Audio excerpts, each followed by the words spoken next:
It's the middle of summer and it's raspberry season. Master gardener Tom Witwicky is with us. Your raspberries look amazing back here. They are looking good, but most of the work was back in April. Back in April, okay. Brace yourself.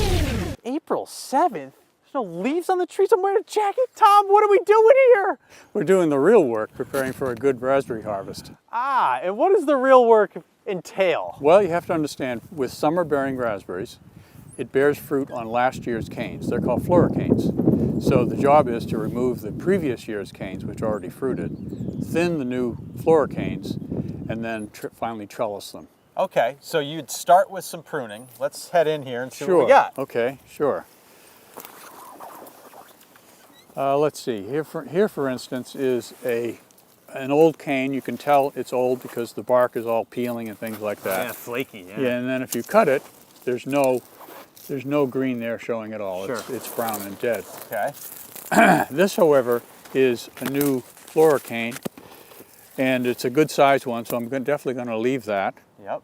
And then finally, I'm just going to tie it up to this trellis wire in order to keep it off the ground when it's fruited.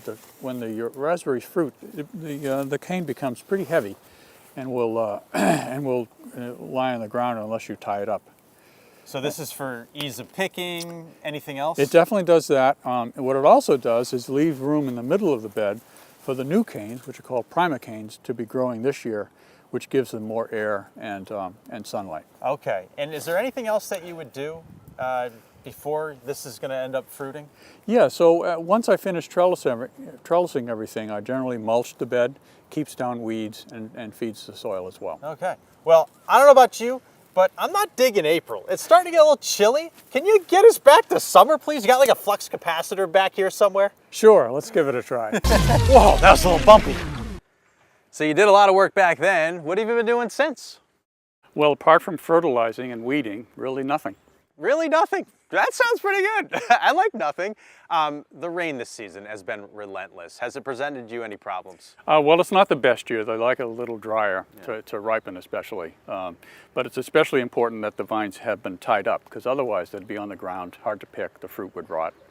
And and you want to keep the fruit. That's the most important part. Speaking of fruit, you've got some new growth here. Those are, I think you call them prima-canes? That's right. This is an example of a prima-cane which grew this year. And the berries will form on this cane, which will be then called a floricane next year. Okay. So this is next year's fruit. That's next year's fruit. And everything that's fruiting now, you trim off at the end of the season? Or in the spring. Or in the spring. Yes. Got it. Either one. Speaking of the fruit, the most important part, it's ripening up. How can you tell when it's ready to go and ready to eat? That's a good question. The berries turn a darker red. This is almost ready, not quite. Okay. This is probably a better example of the red that it turns.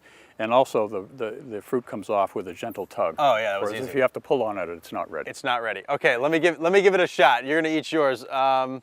Let's see, how about this guy here maybe? Yes! Here we go. Boy, that's so good. Sweet, but just a little tart. Love raspberries. And go get yours. It's raspberry season here in New England. We'll see you next time on Gardening with Gutner.